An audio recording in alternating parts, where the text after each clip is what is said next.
سب سے بہترین کلمہ یعنی سب سے بہترین ذکر تو وہ ہے جو صرف اللہ کو راضی کرنے کے لیے کیا جائے، پھر وہ آپ کا درود شریف پڑھنا ہو، استغفار پڑھنا ہو یا کوئی بھی قرآن کی سورت پڑھنا ہو، اگر آپ اللہ کو راضی کرنے کے لیے پڑھ رہے ہیں تو وہ ایسے آپ کے مطلب آپ کے اوپر اثر کریے، جب ہم تیر چھوڑتے ہیں وہ سیدھا نشانے پہ آگے لگتا ہے، جیسے میگنیٹ والے آتے ہیں نا کھلونے، میگنیٹ ایک ادھر ہوتا ہے ادھر ہوتا ہے، ایک دم جا کے کنیکٹ ہو جاتے ہیں، تو وہ اس طریقے سے اثر کریے کہ اللہ بھی ہم سے محبت کرتا ہے، اور ہم اگر اللہ کی محبت میں پڑھ رہے ہیں تو بے حساب ہمیں اس کا فائدہ بھی ہوگا اور ہمارے جو مقصد ہے وہ بھی پورے ہو جائیں گے۔ اب بہت سے لوگ ذکر کرتے ہیں وہ صرف مرادیں لے کے بیٹھے ہوتے ہیں کہ میری یہ مراد ہے، میری یہ مراد ہے، مرادوں کے لیے پڑھتے ہیں، تو اللہ مطلب ہم کیا کہہ رہے ہیں، اللہ سے آپ جیسی نیت رکھیں گے نا اللہ آپ کو ویسا ہی عطا کر دے گا۔ اگر آپ صرف اپنی نیت کی مراد لے کے بیٹھے ہو، اپنی خواہش لے کے بیٹھے ہو، اس کے لیے صرف پڑھ رہے ہو تو اللہ آپ کو وہ دے دے گا، لیکن پھر آپ کو اللہ کی محبت نہیں ملے گی، آپ کو وہ مقام نہیں ملے گا جو اللہ نے آپ کے لیے طے کر رکھا ہے۔ اگر آپ اس کو پانا چاہتے ہیں تو آپ جو کچھ بھی پڑھ رہے ہیں یا پڑھنے والے ہیں اسے صرف اور صرف اللہ کی محبت کو حاصل کرنے کے لیے پڑھیں انشاءاللہ۔ تو یہ ہو گیا۔ دوسری بات ہے یقین۔ پہلے تو یہ کہ نیت کے ساتھ میں پڑھیں گے کہ صرف اللہ کو خوش کرنے کے لیے پڑھ رہے ہیں، کچھ بھی جیسے میں آپ کو بتا چکی ہوں آبزرو اینڈ ریئیکٹ، کوئی بھی نیکی ہم کر رہے ہیں، انفیکٹ ایک گلاس پانی بھی اگر ہم کسی کو پلائیں تو ہماری نیت یہ نہیں ہونی چاہیے کہ انسان مجھے اچھا سمجھے، میری تعریف ہو، یہ وغیرہ نہیں ہونی چاہیے، ہماری نیت صرف یہ ہونی چاہیے کہ انسان چاہے مجھے لاکھ برا کہ میں تو اللہ کے لیے کر رہی ہوں نا، وہ اللہ کی مخلوق، اللہ نے کہا ہے تمہارے گھر کو ایسے کھاؤ کھلاؤ پلاؤ، مہمان نوازی کرو، اور جتنے بھی احکام ہیں وہ تو صرف قرآن اور شریعت پہ عمل کرتے ہوئے سارے کام کر رہی ہے، تو ہماری نیت صرف وہی ہونی چاہیے۔ اگر ہم ایسی نیت کے ساتھ میں کوئی کام کریں گے نا فرسٹ آف آل ہم تکبر سے بچ جائیں گے، کیونکہ انسان آج تعریف کر رہا ہے آپ کو تکبر ہو جائے گا، میں تو بہت پارساد، میں یہ میں وہ، اس طریقے کا تکبر ہونے لگ جائے گا آپ کو، تو پھر آپ اللہ کے راستے سے ہٹ جاؤ گے۔ اور آپ اس نیت کے ساتھ میں کرو کہ میں تو کر ہی اللہ کے لیے رہی ہوں، تو انسان آپ کو اچھا کہے یا برا کہے آپ کو اس سے کوئی فرق پڑنے والا نہیں ہے۔ دوسری بات آتی ہے آپ کا یقین۔ یقین ایسا اندھا یقین ہونا چاہیے ہمیں اللہ پہ، کیا مجھے یہ بتایا اللہ کو کسی نے دیکھا ہے؟ ہم میں سے کسی نے بھی اللہ کو دیکھا ہے؟ ظاہر سی بات ہے ہم نے اللہ کو تو نہیں دیکھا، لیکن ایک یقین ہے کہ اللہ ہے، اللہ موجود ہے۔ ہم کہتے ہیں نا آمنت باللہ وملائکتہ وکتبہ ورسلہ، یعنی ایمان لائی میں اللہ پہ، اللہ کے رسولوں پہ، اللہ کی کتابوں پہ، فرشتوں پہ اور رسول صحابہ وغیرہ پہ، سب پہ ایمان لے کے آتے ہیں نا۔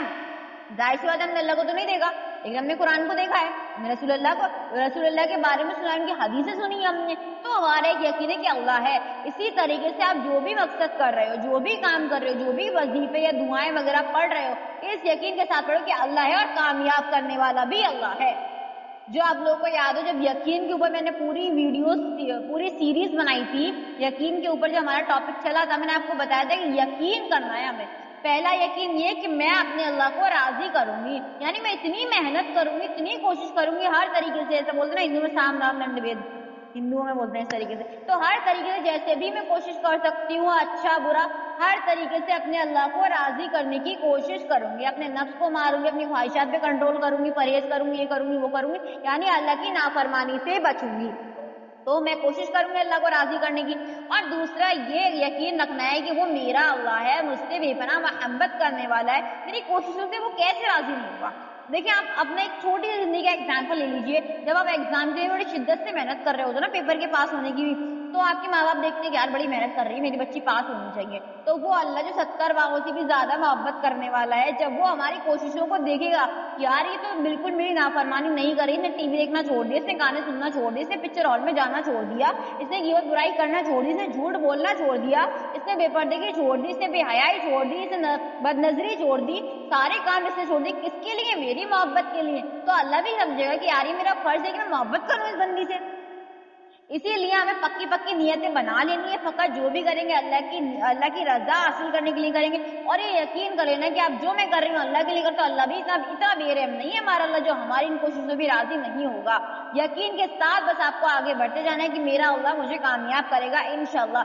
بس یہ دیکھتے جائیں کہ ہم کوئی غلط کام نہ کریں، اللہ کی کوئی نافرمانی نہ کریں، پھر ہمیں صراط مستقیم یعنی سنت مصطفیٰ پر عمل کرتے ہی جانا ہے۔ چلنے پھرتے اٹھتے بیٹھتے یعنی کیا؟ کھانا کھانے کی سنتیں ہم کو سیکھنی ہے، پانی پینے کی سنتیں، واش روم میں جانے کا طریقہ، سونے کا طریقہ، یہ ساری سنتوں پر ہی ہمیں عمل کرنا ہے، کیونکہ قرآن میں اللہ پاک کیا فرماتے ہیں کہ جو انسان یہ بات کہتا ہے نا کہ میں اللہ سے محبت کرتا ہوں، اللہ پر ایمان لے کے آئے، تو اسے چاہیے کہ نبی کریم صلی اللہ علیہ وسلم کی اطاعت کرے، یعنی کیا؟ ان کے راستے پر چلے، ان کی سنت سے کھائے، ان کی سنت کے طریقے سے پانی پیے، ان کی سنت پہ نہائے دھوئے، یہ سارے طریقے سنتوں کو ہمیں اپنے عمل میں لے کے آنا ہے انشاءاللہ۔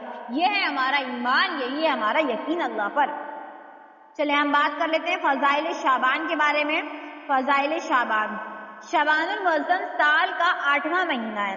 ہر جیسے کہ اسلامک سال میں 12 مہینے ہوتے ہیں، جنوری فروری مارچ، اسی طریقے سے ہمارا جو اسلامک منتھ ہوتے ہیں وہ بھی 12 ہی ہوتے ہیں. محرم ہوتا ہے، محرم کے بعد جو مہینے آتے ہیں ہمارے، تو شعبان المعظم سال کا 8واں مہینہ ہے اور یہ بابرکت مہینوں میں سے ہے. اللہ تعالیٰ نے اس مہینے میں اپنے بندوں کو نوازنے اور عطا کرنے کے لیے بہت سی خیر اور بھلائی رکھی ہے. یہی وجہ ہے کہ ہر دور میں اسلائف اس مہینے میں قدرانی کر دی جاتی ہے. یعنی کیا؟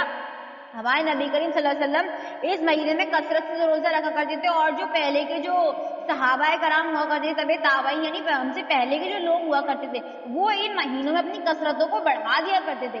انفیکٹ حدیثوں میں یہ بھی سننے کو ملتا ہے کہ جو جنگی تلواریں ہوا کرتی تھی، جو ہتھیار ہوا کرتے تھے، ان کو بھی چھپا دیا کرتے تھے کہ رجب سے جو لگتے ہیں وہ رجب سے احترام والے مہینے لگ جاتے ہیں. ہمیں اس مہینے میں احترام کرنا چاہیے، یعنی کیا؟ اللہ کی نافرمانی سے بچنا چاہیے، اللہ کی نافرمانی نہیں کرنی چاہیے. چنانچہ حضرت انس رضی اللہ تعالیٰ عنہ سے منقول ہے کہ صحابہ کرام رضی اللہ تعالیٰ عنہ شعبان کا چاند دیکھنے کے بعد قرآن کریم کی تلاوت میں لگ جاتے تھے، اپنے مالوں کی زکوٰۃ نکالتے تھے تاکہ کمزور اور مسکین لوگ رمضان المبارک میں روزے رکھنے پر قادر ہو سکیں. اب ہم لوگ کیا سمجھتے ہیں کہ جو زکوٰۃ ہے وہ صرف رمضانوں میں ہی فرض ہے، زکوٰۃ رمضانوں میں نکالنی چاہیے. اور صحابہ کرام کیا کرتے تھے؟ اس سے رمضانوں سے پہلے ہی کچھ نہ کچھ زکوٰۃ ادا کرتے رہتے تاکہ جو غریب لوگ ہیں وہ اپنے رمضان سکون کے ساتھ، امن کے ساتھ منا سکیں. لہٰذا ہمیں بھی کوشش کرنی چاہیے اپنے لیول پہ ہم جتنا کر سکتے ہیں غریبوں کی مدد کرنے کی ہمیں کوشش کرنی چاہیے. اللہ کا لاکھ لاکھ شکر احسان ہے، اللہ نے ہم کو بہت بہت بہتر بندوں میں رکھا ہے الحمدللہ. حکمران قیدیوں کو بلا کر اگر حد میں نفاق کا مسئلہ ہوتا تو ان کو قیدیوں کو بھی رہا کر دیا کرتے تھے. شعبان نبی کریم صلی اللہ علیہ وسلم کا مہینہ ہے. ایک روایت میں نبی کریم صلی اللہ علیہ وسلم نے اس مہینے کو اپنا مہینہ قرار دیا ہے. چنانچہ فرمایا شعبان میرا مہینہ ہے اور رمضان اللہ کا مہینہ ہے. شعبان بابرکت مہینہ ہے. اس میں بابرکت ہونے کے لیے نبی کریم صلی اللہ علیہ وسلم کو دعا ہی کافی ہے، جس میں آپ صلی اللہ علیہ وسلم نے مبارک چاند کو دیکھ کر فرمایا.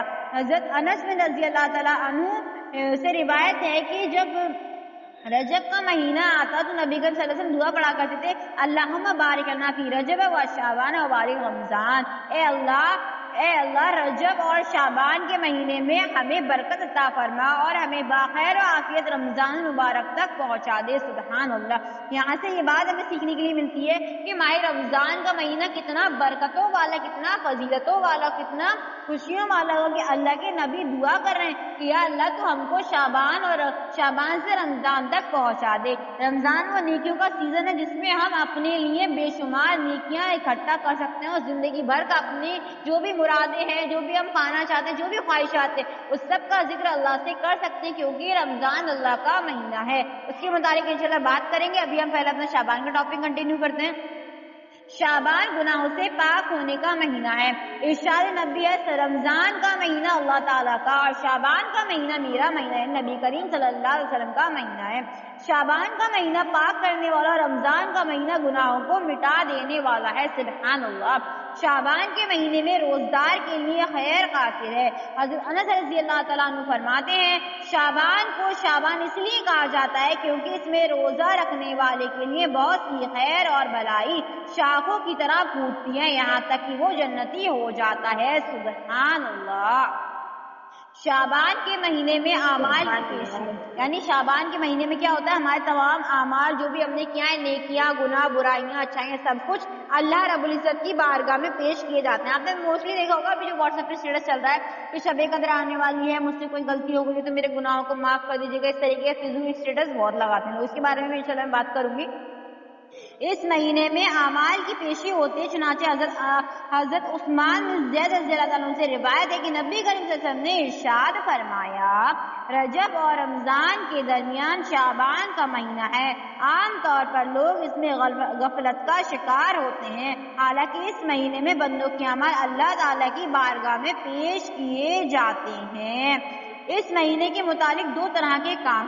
پہلا یہ ہے کہ قابل عمل، یعنی وہ کام جن کو کرنے کی تعلیم دی گئی ہے اور سنت سے ثابت ہے، وہ کام درجہ ضرور کرنے چاہیے ہمیں، جیسے کہ ہم کو نماز، قرآن، ذکر اور کیا بولتے ہیں زکوٰۃ ہو گیا، روزہ رکھنا ہو گیا، اس طریقے کے جن کو ہم کو حکم دیا ہے، اللہ نے کہا ہے کہ یہ کام کرو. اب پردہ بھی آ گیا اسی کے اندر ہی کہ اللہ نے پردے کا بھی ہم کو حکم دیا ہے. اللہ نے ہم کو یہ بھی حکم دیا ہے کہ میری مخلوق کے ساتھ اچھا رویہ رکھو، یعنی حسن اخلاق آ گیا اس میں ہمارا انشاءاللہ. ماہ شعبان کا چاند دیکھنے کا اہتمام. اسلامی مہینے کی حفاظت اور اس کی صحیح تاریخ کا یاد رکھنا فرض کفایہ ہے، کیونکہ اس پر بہت سے شرعی احکام ہوتے ہیں. چنانچہ حج کا صحیح تاریخ کو ادا کرنا، رمضان مبارک کے روزے اور زکوٰۃ کی ادائیگی اور اس کے علاوہ شرعی مسئلے یعنی چاند کی تاریخوں کو ہمیں دھیان میں رکھنا چاہیے. لہٰذا مسلمانوں کو قمری مہینے کو یاد رکھنا چاہیے اور چاند دیکھنے کا اہتمام کرنا چاہیے. ہم لوگ کیا شعبان کا چاند تو پتہ ہے، میں آپ لوگ سمجھتے ہیں صرف رمضان کا چاند دیکھ کے جو دعا مانگتے ہیں، عید کا چاند دیکھ کے جو دعا مانگتے ہیں وہ قبول ہوتی ہے.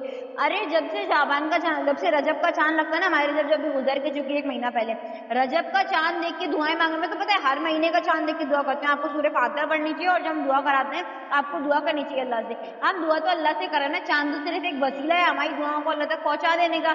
چاند جو ہوتا ہے نا ہمارے خوشیاں لے کر کے آتا ہے، اس لیے ہمیں چاند کو دیکھ کے اللہ کا شکر ادا کرنا چاہیے.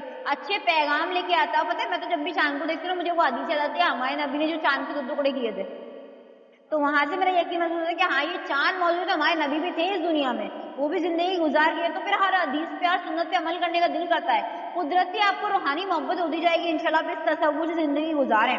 لہٰذا یہی وجہ ہے کہ نبی کریم صلی اللہ علیہ وسلم بھی شعبان کا چاند بڑے اہتمام سے دیکھا کرتے تھے. چنانچہ روایت میں آتا ہے، حضرت عائشہ صدیقہ رضی اللہ تعالیٰ عنہ فرماتی ہیں کہ نبی کریم صلی اللہ علیہ وسلم ہلال یعنی چاند شعبان کو جتنی حفاظت کرتے تھے اتنی کسی مہینے کی نہیں کرتے. یعنی کہ آپ انتظار کرتے شعبان کے مہینے کا چاند دیکھنے کا، اور شعبان کا چاند دیکھ کے ہمیں خصوصاً دعا کرنی چاہیے اپنے لیے بھی اور اپنوں کے لیے بھی ہم کو دعا کرنی چاہیے. اور وہ دعائیں قبول ہوتی ہیں، بے شک وہ دعائیں قبول ہوتی ہیں جو مبارک مہینوں کے چاند کو دیکھ کے مانگتے ہیں انشاءاللہ.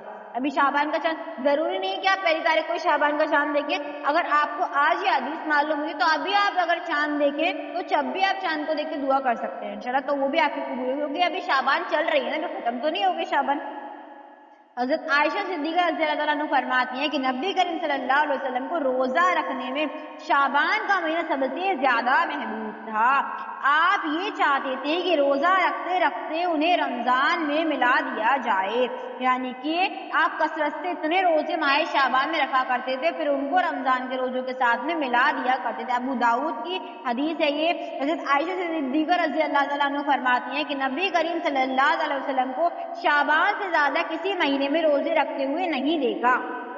بخاری شریف کی حدیث ہے. حضرت انس رضی اللہ تعالیٰ عنہ فرماتے کہ نبی کریم صلی اللہ علیہ وسلم سے دریافت کیا گیا کہ رمضان المبارک کے بعد کون سا روزہ افضل ہے. آپ صلی اللہ علیہ وسلم نے ارشاد فرمایا وہ روزہ جو رمضان کی تعظیم میں شعبان کے مہینے میں رکھا جاتا ہے. ترمذی شریف کی حدیث ہے. دیکھیں سبحان اللہ کتنی فضیلت بتائی گئی ہے. اور دیکھیں میں آپ کو سیریسلی بتاؤں نا، ابھی اتنی گرمی بھی نہیں ہے، پھر ابھی اتنی مصروفیات بھی نہیں ہے، آپ ایزیلی